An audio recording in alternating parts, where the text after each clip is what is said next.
ओम शांति।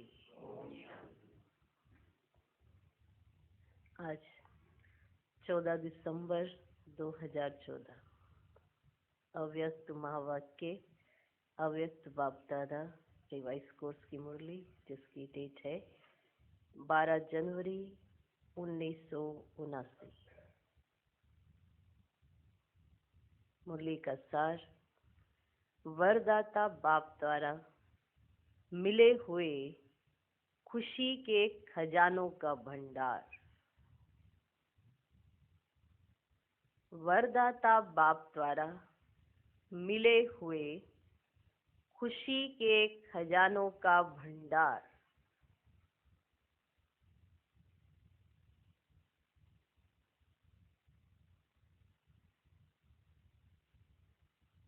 खुशी के खजानों का भंडार सार से स्पष्ट हो जाता है। भंडार है खुशी के खजानों, तो कौन कौन से मिले हैं वो बाबा बताएंगे। सबको याद है वैसे कि हमको खुशी के खजाने का भंडार मिला, याद है। मुरली का सार: वरदाता बाप द्वारा मिले हुए खुशी के खजानों का भंडार। बाप दादा बच्चों के राज्य भाग्य को देखकर हर्षित हो रहे हैं। सारी सृष्टि की सर्व आत्माओं से कितनी श्रेष्ठ आत्माएं हैं, कितनी सर्व खजानों से संपन्न आत्माएं हैं। इस समय की संपन्नता का गायन आप श्रेष्ठ आत्माओं के कारण स्थान का गायन सदा चलता आ रहा है। अब अंत तक भी भारत भूमि का गायन विदेश में भी महान है। स्थान का महत्व आप चैतन्य महान आत्माओं के कारण है। आज तक भी आध्यात्मिक खजाने के लिए सबकी नजर भारत के तरफ ही जाती है। किसके लिए? आध्यात्मिक खजाने के लिए सबकी नजर भारत की तरफ ही जाती है। स्थूल धन में गरीब माना जाता है, लेकिन आध्यात्मिक खजाने, अविनाशी सुख और शांति, शक्ति, इन खजानों में भारत ही सबसे संपत्तिवान गाया जाता है। तो आपकी इस संगम युग की संपन्नता स्थिति के कारण ही स्थान का गायन है। सुना? भारत देश का गायन क्यों है वो बाबा देखकर बता रहे हैं कि बाप दादा बच्चों को देख रहे हैं, उनके राज्य भाग्य को देखकर हर्षित हो रहे हैं कि इन्हें कितना कुछ प्राप्त है, और जो इन्होंने संगम पर किया है उसका गायन आज दिन तक चल रहा है। आध्यात्मिक शक्ति भारत की महान है, और कोई भी देश ऐसे आध्यात्मिक शक्ति के लिए गाया नहीं जाता। प्राचीन राजयोग सीखना हो तो भारत में आते हैं।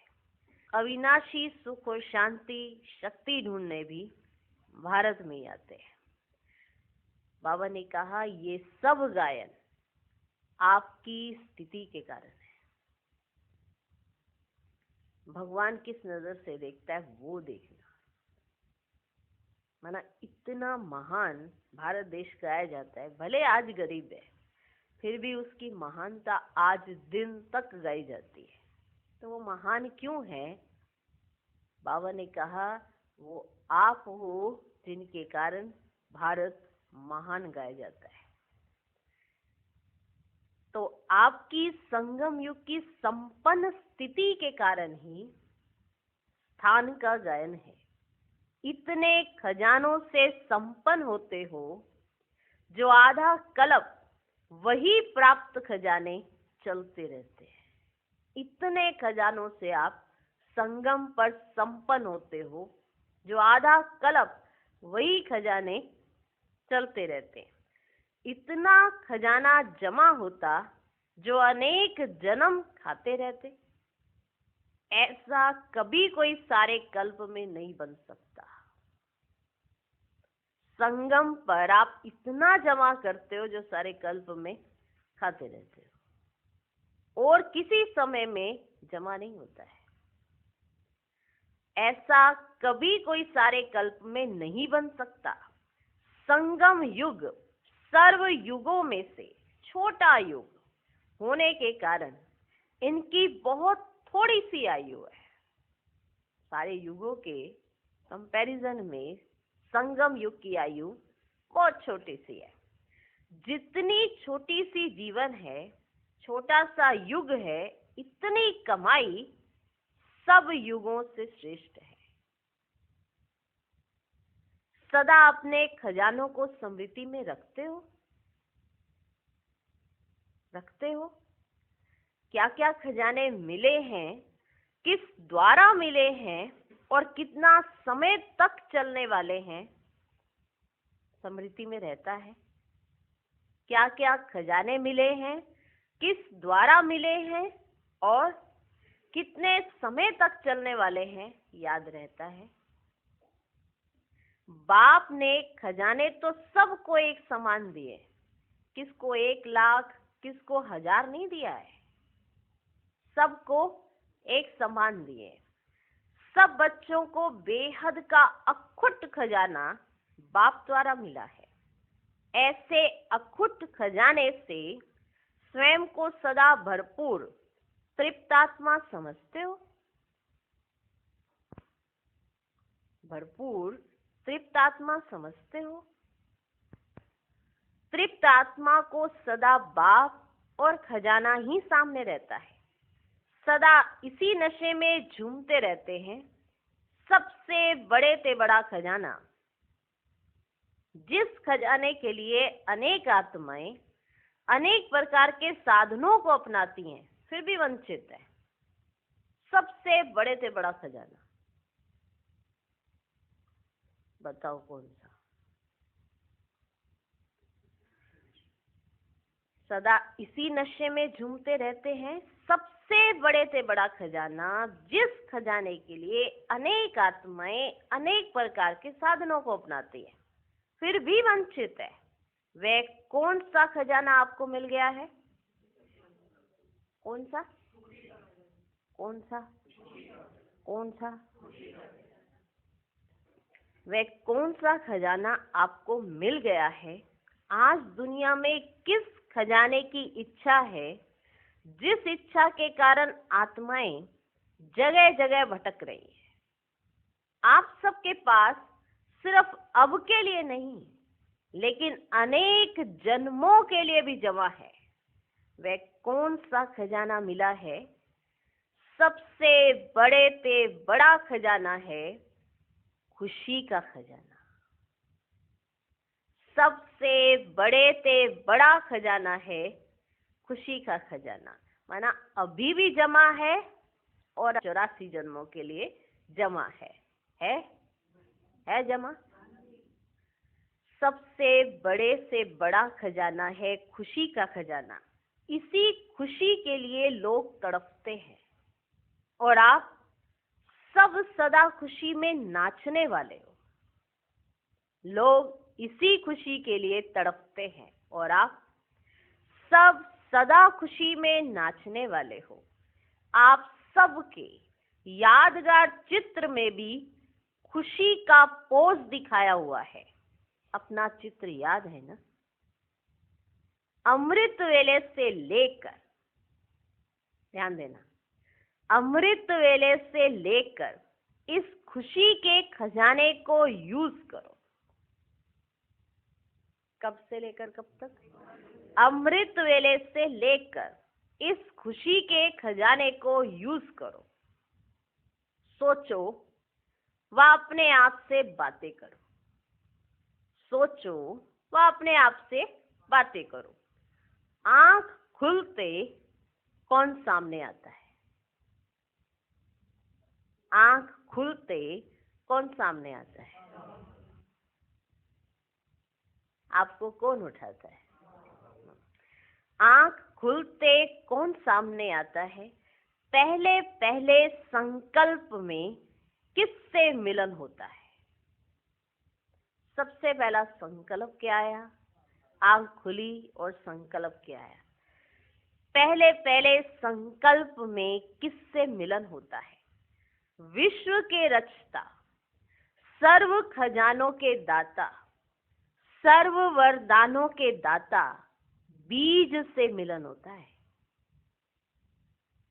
विश्व रचता, सर्व खजानों के दाता, सर्व वरदानों के दाता बीज से मिलन होता है, जिसमें सारा वृक्ष समाया हुआ है।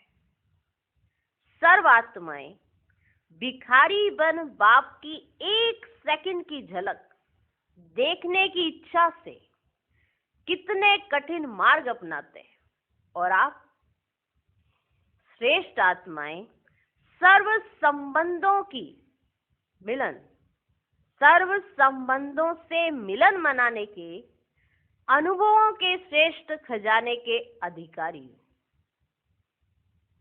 आंख खुलते ही बाप से मिलन होता, वो भी बीज से मिलन होता। दुनिया वाले कितने साधन अपनाते कि ईश्वर की एक झलक मिल जाए, और आप श्रेष्ठ आत्माएं सर्व संबंधों से मिलन मनाने के अनुभवों के श्रेष्ठ खजानों के अधिकारी हो। तो सबसे पहली खुशी की ये बात है ना। सबसे पहली खुशी कब मिली? अमृत वेले आंख खुलते। तो सबसे पहली खुशी की बात है अमृत वेले सर्व संबंध से बाप से मिलन मनाना। लिख लो। तो सबसे पहली खुशी की बात है अमृत वेले सर्व संबंध से बाप से मिलन मनाना। दुनिया भिखारी है और आप हो बच्चे। दुनिया भिखारी है और आप हो बच्चे। इससे बड़ी खुशी और कोई हो सकती है क्या? इससे बड़ी खुशी और कोई हो सकती है क्या? तो अमृत वेले से इस खुशी के खजाने को यूज करो। तो अमृत वेले से इस खुशी के खजाने को यूज करो। यूज करना ही खजानों की चाबी है। यूज करना ही खजानों की चाबी है। हम कहें हमारे पास खुशी का खजाना है, पर हम यूज ही नहीं करते। जिसने यूज किया उसी ने पाया।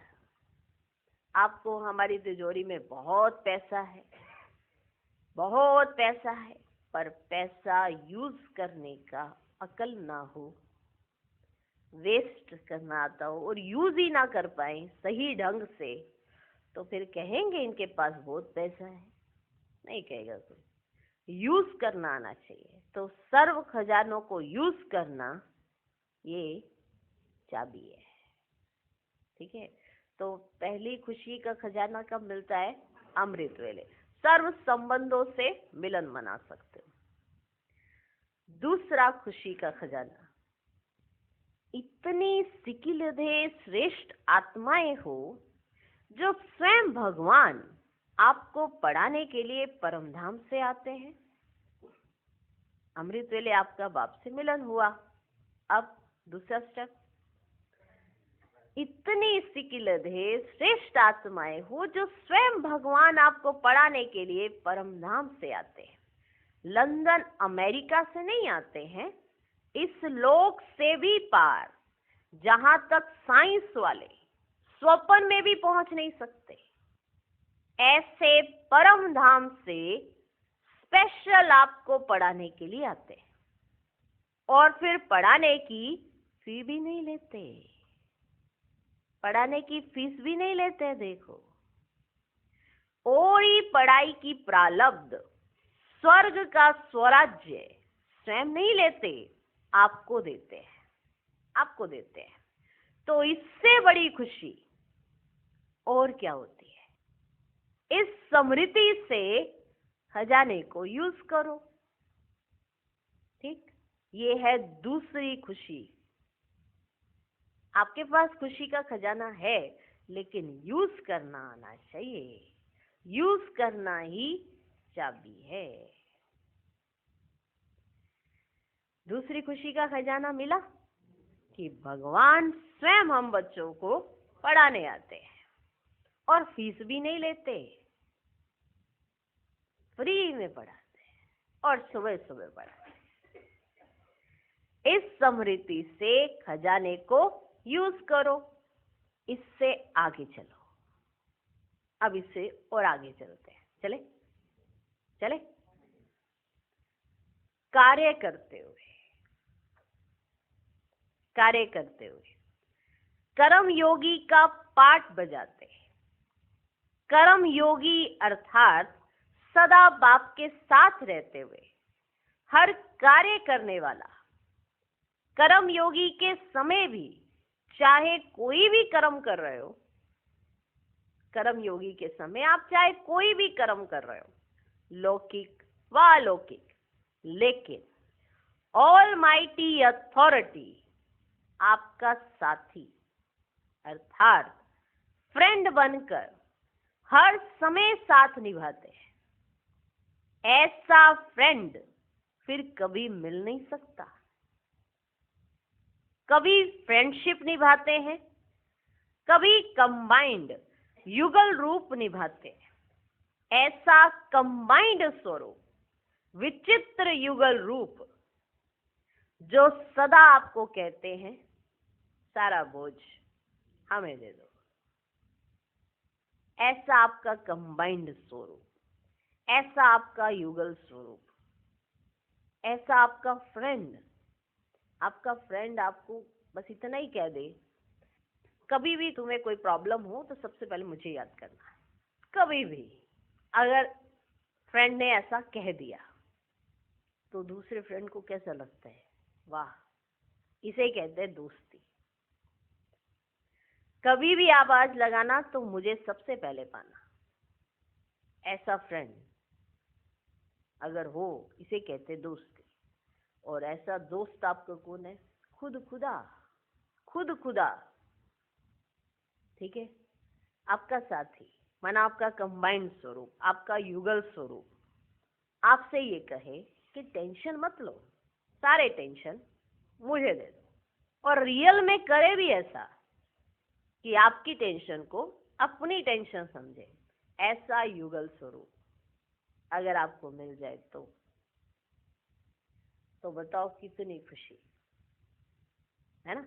तो कई बच्चे पूछते हैं कि कर्म करते हुए बाबा की याद में कैसे रहना है। कर्म तो हम कर रहे हैं, उस समय बाबा की याद में कैसे रहना है? उस समय ऐसे रहना है। कार्यस्थल पर माना जहां आप काम कर रहे हैं, वहां आपके फ्रेंड बनते हैं। अगर आपके कार्यस्थल पर कोई फ्रेंड ना हो, आप काम कर सकते हो? नहीं कर सकते। भले आप कार्य कंपनी का, सरकार का, किसी का भी कर रहे हो, लेकिन वहां पर आपके फ्रेंड जरूर होते हैं जिससे वो कार्य आगे चलता है ना। तो कर्म योगी बनकर हमें कौन से संबंध को साथ रखना है? फ्रेंडशिप, बाप के साथ फ्रेंडशिप। युगल स्वरूप इसलिए कहा क्योंकि कर्म भूमि पर बहुत सी ऐसी बातें हो जाती है जिसकी टेंशन बन जाती है। और ये टेंशन लेने वाला कौन होगा? फ्रेंड तो होगा ही होगा, पर युगल स्वरूप की सारी टेंशन मुझे दे दो, मैं हैंडल कर लूंगा। और हैंडल कर भी ले, उसको कहते हैं कंबाइंड स्वरूप, कि आपके सोचने से पहले ही वो काम हो जाए। आपने सोचा काश ऐसा हो, और वो आपका फ्रेंड कर दे, तो क्या बेस्ट फ्रेंड मिला है। लाइफ में ऐसा बेस्ट फ्रेंड मिल जाए, कुछ और चाहिए? कुछ नहीं चाहिए। किसी के पास ऐसा बेस्ट फ्रेंड होता है ना, तो हर किसी को बताता रहता है, हर किसी को बताता है ना। कार्य भी करता रहेगा लेकिन फ्रेंड के साथ मिलकर करेगा। ये है आपकी तीसरी खुशी। माना कर्म के क्षेत्र पर जहां आप कर्म योगी बनकर बाप की याद में रह सकते हो। जो कहते हैं हम कर्म करते हुए बाप को भूल जाते हैं। लौकिक व अलौकिक लेकिन ऑल माइटी अथॉरिटी आपका साथी अर्थात फ्रेंड बनकर हर समय साथ निभाते। ऐसा फ्रेंड फिर कभी मिल नहीं सकता। कभी फ्रेंडशिप निभाते हैं, कभी कंबाइंड युगल रूप निभाते हैं। ऐसा कंबाइंड स्वरूप, विचित्र युगल रूप जो सदा आपको कहते हैं सारा बोझ हमें दे दो और तुम सदा हल्के रहो। क्योंकि युगल स्वरूप, कंबाइंड स्वरूप, बाप देखे मेरा बच्चा भारी है तो बाप कैसे खुश हो सकता है। बच्चा हल्का तो बाप खुश। तो आप जिसके कंबाइंड स्वरूप हो वो तो सदा हल्का है। वो आपके बोझों को भी उठा सकता है लेकिन हमें देना आना चाहिए। इतना विश्वास तो होना चाहिए कि वो सारी प्रॉब्लम सॉल्व कर सकता है। सारा बोझ हमें दे दो और तुम सदा हल्के रहो। जहां भी कोई मुश्किल कार्य आए तो वह मुझे अर्पण कर दो तो मुश्किल सहज हो जाएगा। ऐसे कर्म योग के पाठ में सदा साथीपन के खजाने को व सदा साथ के खुशी को यूज करो। वो आपके साथ है लेकिन आपको यूज करना भी तो आना चाहिए। अगर आप अपनी प्रॉब्लम अपने फ्रेंड से, अपने युगल से शेयर ही नहीं करोगे तो उसको कैसे पता पड़ेगा। भले वो पता कर भी ले लेकिन हमें तो देना है ना, देना है ना। तो ऐसे कर्म योग के पाठ में सदा साथीपन के खजाने को व सदा साथ के खुशी को यूज करो और आगे चलो। आज बाप दादा आपके पूरे दिन की दिनचर्या बता रहे हैं। क्योंकि ऐसा ही होता है ना, सुबह उठते हैं, अमृत वेले बाप से मिलन होता है, फिर पढ़ाई करने के लिए मुरली क्लास में आते हैं, फिर उसके बाद सब अपने अपने कार्य में चले जाते हैं। ऐसा ही होता है ना, ऐसा ही होता है ना। तो सारे दिन की व्यवस्था देख लो और आगे चले। आप अभी अपने ऑफिस में थे, यानी कि जो भी अपना कार्य कर रहा है, घर में कोई अपनी सेवाएं कर रहा है, कुछ भी कर रहा है, अभी आप अपना दिन का डेली रूटीन निपटा रहे हो, ठीक है, अपने कार्य कर रहे हो। अब और आगे चले चले, आपको पता पड़ जाएगा कि दिन में होता क्या क्या है। और आगे चलो। जब कार्य से खाली हो जाओ तो सबसे बड़े से बड़ा मनोरंजन का साधन प्राप्त है। अगर आपको सैर करने की रुचि है, वह देखने की रुचि है, पढ़ने की रुचि है, श्रृंगार की रुचि है, डांस की रुचि है, रूढ़िहान करने की रुचि है, जो भी रुचि हो, वह सब मनोरंजन के साधन आपके साथ है। ठीक है। जब ऑफिस से आते हैं उसके बाद कहीं सैर पर निकल जाते हैं, कहीं कुछ देखने इधर उधर देखते हैं, कहीं पढ़ते हैं, बुक पढ़ना शुरू कर देते हैं, या किसी को श्रृंगार की रुचि होती है, किसी को डांस करने की, डांस करके वो खुश होते हैं, किसी को डांस करने की रुचि होती है, किसी को आपस में चिट चैट यानी कि बातचीत, बैठते हैं, उठते हैं, चाय पीते हैं तो चिट चैट करने की रुचि होती है। तो ना, जो भी रुचि है वो सब साधन मनोरंजन के रूप में आपके साथ है। जब कार्य से खाली हो जाओ तो सबसे बड़े से बड़ा मनोरंजन का साधन प्राप्त है। अगर आपको सैर करने की रुचि है, व देखने की रुचि है, पढ़ने की रुचि है, श्रृंगार की रुचि है, डांस की रुचि है, रूढ़िहान करने की रुचि है, जो भी रुचि हो, वह सब मनोरंजन के साधन आपके साथ है। देखना चाहते हो तो स्वर्ग को देखो। देखने की रुचि होती है ना, कुछ इधर देखना, कुछ उधर देखना, ठीक है ना। देखना चाहते हो तो स्वर्ग को देखो, संगम युग की श्रेष्ठता को देखो, अपने और बाप के कर्तव्य की अलौकिक कहानी का ड्रामा देखो। देखना चाहते हो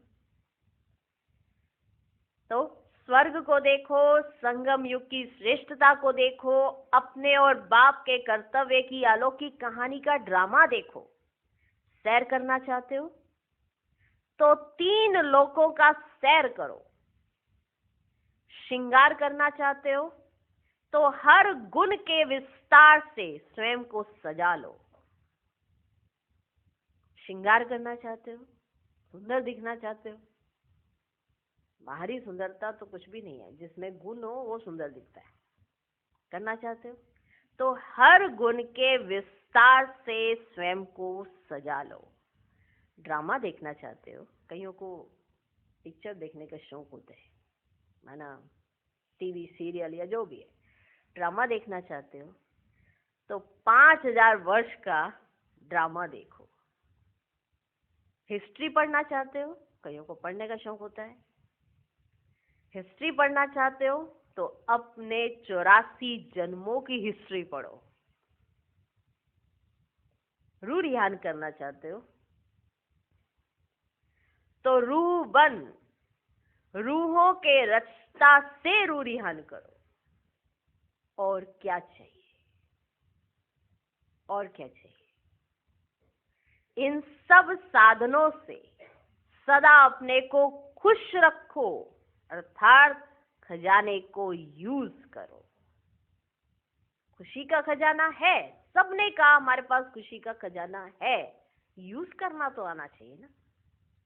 पैसा है, यूज करना नहीं आता तो काय का पैसा है?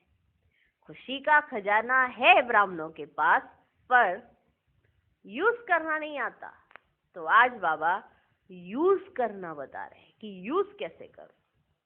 अमृत वेले से लेकर रात्रि तक यूज कैसे कर सकते हो। और आगे चले, भोजन बनाते हो। भोजन बनाने के समय पहले भोग लगाना है, अर्थात प्यारे से प्यारे बाप को स्वीकार कराना है। इस स्मृति से भोजन बनाओ कि किसको खिलाना है। इस स्मृति से भोजन बनाओ कि किसको खिलाना है। आजकल की दुनिया में अगर कोई प्राइम मिनिस्टर व प्रेसिडेंट आपके पास खाने आते हैं, कितनी खुशी होती है। लेकिन बाप के आगे ये सब क्या है? तो सदा बाप आपके साथ भोजन खाते हैं। भक्त बेचारे बार बार घंटियां बजा बजा कर थक जाते हैं, बुलाते बुलाते भूल भी जाते हैं। लेकिन बच्चों के साथ बाप का वायदा है, सदा साथ रहेंगे। तुम्ही से खाएं, तुम्ही से बैठे, तो इससे बड़ी खुशी और क्या चाहिए? इससे बड़ी खुशी और क्या चाहिए? तो भोजन के समय भी तुम्ही से खाऊं, ये स्लोगन याद रखो। ऐसे खुशी के खजाने को यूज करो। देखो, बार बार बाबा बताने पर ये बताते हैं कि खुशी के खजाने को यूज कैसे करना है। ऐसे खुशी के खजाने को यूज करो और आगे चलो। ठीक है, और आगे चलो। अभी दिन का अंत समय आ गया। अभी दिन का अंत समय आ गया, अर्थात रात का समय आया। सुबह उठे, बाबा से मिलन हुआ, मुरली क्लास की, अपने ऑफिस चले गए, ऑफिस से आए, थोड़ा बहुत कुछ भी इधर उधर जो भी मनोरंजन का आपने साधन अपनाया, और फिर आपने भोजन बनाया, भोजन खाया। देखो कितनी वंडरफुल बात है। ऐसे ही होती है ना सबकी दिनचर्या। फिर भोजन बनाया, फिर भोजन खाया। अब आ गया दिन का अंत का समय, अर्थात रात का समय आया।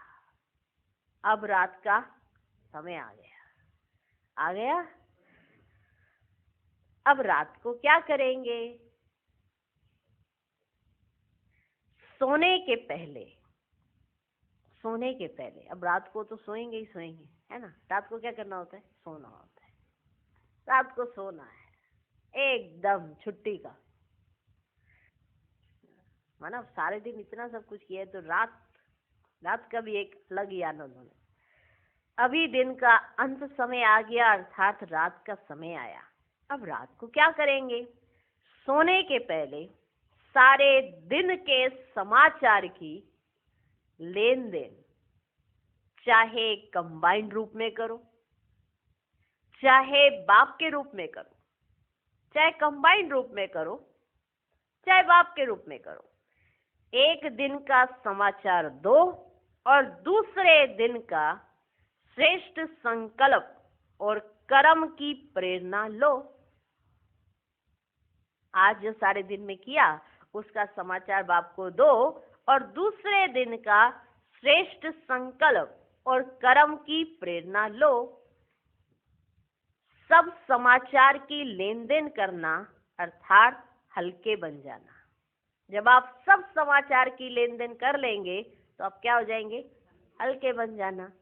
जैसे रात को हल्की ड्रेस से सोते हैं ना, हल्की सी ड्रेस पहनकर सोते हैं ना रात को, ऐसे बुद्धि को हल्का करना अर्थात हल्की ड्रेस पहनना है। समझे? जब रात को बाप दादा से मिलन करके, लेन देन करके, अगले दिन की प्लानिंग ले ली और आज के दिन में क्या किया है वो बता दिया, जब ये सब कुछ आपने कर लिया तो आप, इसका मतलब क्या हुआ? आपने रात को हल्की ड्रेस पहन ली। तो ऐसे बुद्धि को हल्का करना अर्थात हल्की ड्रेस पहनना है। ऐसे तैयार हो, साथ में सो जाओ, अकेले नहीं सो। तैयार होकर साथ में सो जाओ, अकेले नहीं सो। अकेले होंगे तो माया चांस लेगी, इसलिए सदा साथ रहो। अकेले रहने से डर भी लगता है, अकेले रहने से डर भी लगता है, निर्भय भी हो जाएंगे। आप निर्भय रहेंगे और माया डरेगी। अकेले रहेंगे तो डर लगेगा, लेकिन बाप के साथ रहेंगे तो आप निर्भय हो जाएंगे और माया को डर लगेगा। आप निर्भय रहेंगे और माया डरेगी। तो ऐसे सदा साथ के खुशी के खजाने को सारी रात के लिए यूज करो। साथ के खुशी के खजाने को, क्योंकि हम किसके साथ सो रहे हैं? ये साथ की खुशी। ऐसे सदा साथ के खुशी के खजाने को सारी रात के लिए यूज करो। अब बताओ, सारे दिन में श्रेष्ठ खुशी के खजाने प्राप्त होते हुए भी श्रेष्ठ आत्मा कभी उदास हो सकती है?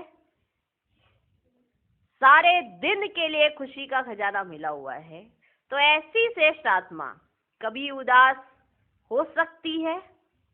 वह अन्य कोई मनोरंजन की तरफ, वह अल्पकाल के खजानों की तरफ आकर्षित हो सकती है? जिसके पास इतना सब कुछ हो, वो क्या उसको किसी और चीज का आकर्षण रहेगा? नहीं रहेगा। क्या वो कहीं और आकर्षित हो सकती है? ऐसी श्रेष्ठ अर्थात संपन्न आत्माएं हो। आपके नाम से भी अब अनेक भक्त अल्पकाल की खुशी में आ जाते हैं। आपके जड़ चित्रों को देख खुशी में नाचने लगते हैं। ऐसे खुशनसीब आप सब हो, ऐसे खुशनसीब आप सब हो। खजाने बहुत मिले हैं, अब सिर्फ यूज करो। खजाने बहुत मिले, अब सिर्फ यूज करो अर्थात चाबी लगाओ। यूज करो अर्थात चाबी लगाओ।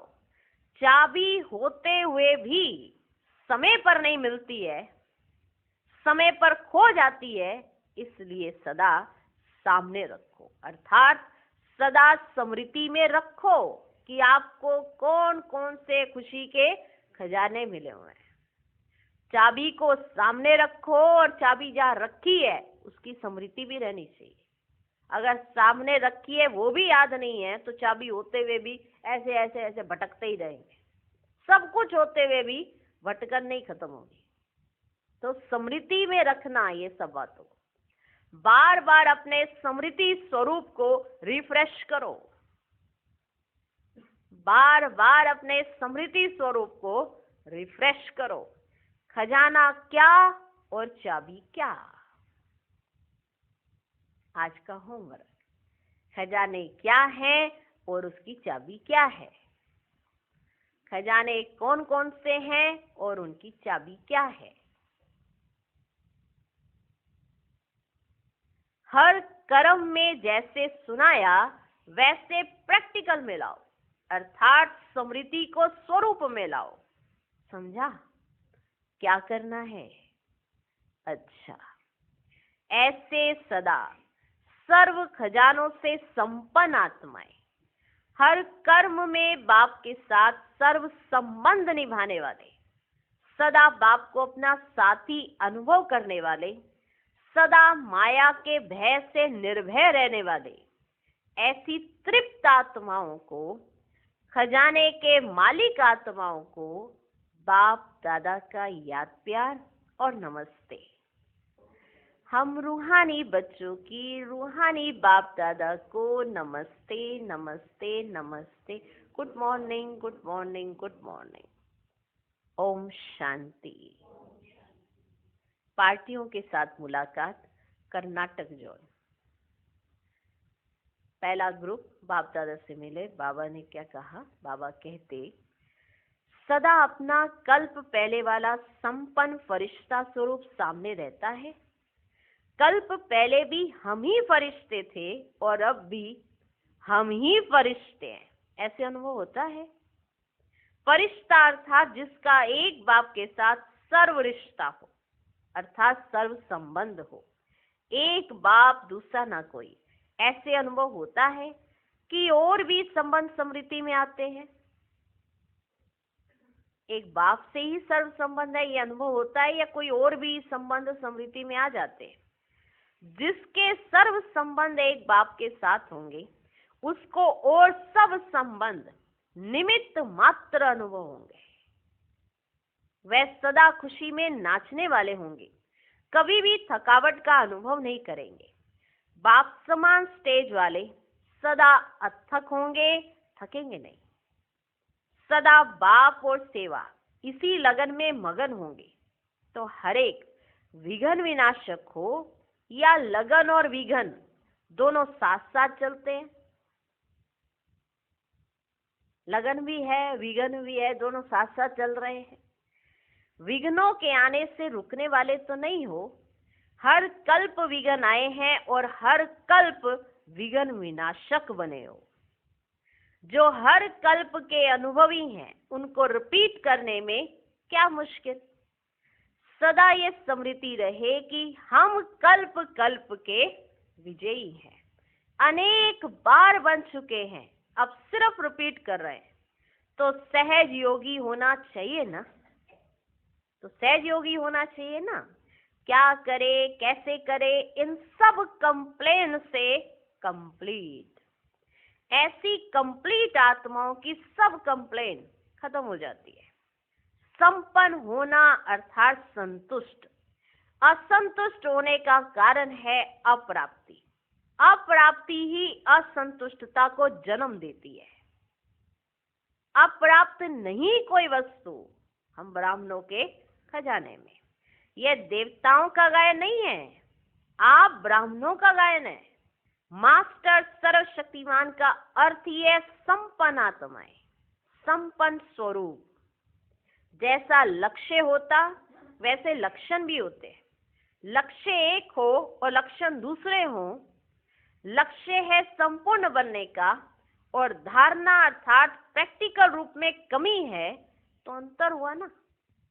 लक्ष्य है संपन्न बनना है और धारणाओं में कमी है, तो अंतर हुआ ना। अच्छा, सभी सदा हंसते रहते हो, रोते तो नहीं हो? पूछ लिया बाप दादा ने। सभी सदा हंसते रहते हो, रोते तो नहीं हो? रोने वाले बाप के युगल नहीं बन सकते। माना, रोने वाले बाप के युगल नहीं बन सकते। क्या करूं? चाहता हूं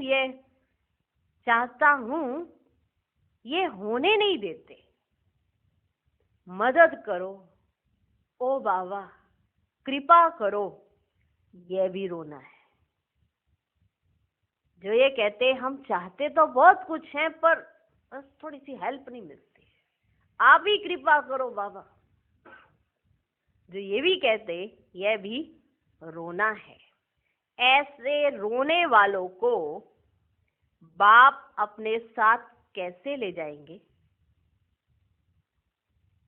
ऐसे रोने वालों को बाप अपने साथ कैसे ले जाएंगे?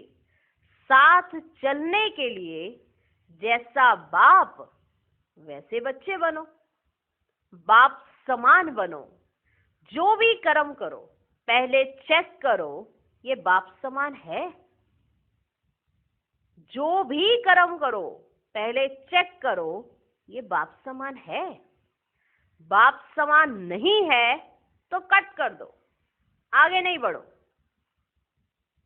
कोई भी कर्म करो तो पहले चेक करो कि ये बाप समान है जो कर्म मैं करने जा रही हूं आत्मा। अगर नहीं तो उसे वहीं पर कट कर दो, आगे नहीं बढ़ो। कोई भी कर्म अगर श्रेष्ठ नहीं, साधारण है, तो उसे परिवर्तन कर श्रेष्ठ बनाओ। कोई भी कर्म अगर श्रेष्ठ नहीं है, साधारण है, तो उसे परिवर्तन कर श्रेष्ठ बनाओ। इससे सदा संपन्न अर्थात बाप समान हो जाएंगे। दूसरा ग्रुप, अनेक आत्माओं की दुआएं प्राप्त करने का साधन सेवा। सभी बाप के सहयोगी विश्व कल्याणकारी समझ करके हर कार्य करते हो। जब यह लक्ष्य रहता है कि हम विश्व कल्याणकारी हैं, तो अकल्याण का कर्तव्य हो ही नहीं सकता। जैसा कार्य होता है वैसी अपनी धारणाएं होती हैं। अगर कार्य याद रहे तो सदा रहमदिल रहेंगे, सदा महादानी रहेंगे। विश्व कल्याणकारी की स्मृति से स्वयं भी हर कदम में कल्याणकारी वृत्ति से चलेंगे और चलाएंगे। अगर ये स्मृति रहेगी कि हम विश्व कल्याणकारी हैं, तो इस स्मृति से स्वयं भी हर कदम में कल्याणकारी वृत्ति से चलेंगे और चलाएंगे। जब स्वयं प्रति हर कदम कल्याणकारी हो, तब विश्व का कल्याण हो सकता है। जब स्वयं के प्रति भी आप हर कदम कल्याणकारी स्वरूप से चलते, तो विश्व का कल्याण हो सकता है। सदा ये याद रहे कि निमित्त मात्र ये कार्य कर रहे हैं, मैंपन समाप्त हो जाए और निमित्त मात्र याद रहे। ऐसे सदा सेवा करने से बाप की याद स्वतः रहती है कि हम सिर्फ निमित्त मात्र ये कर रहे हैं।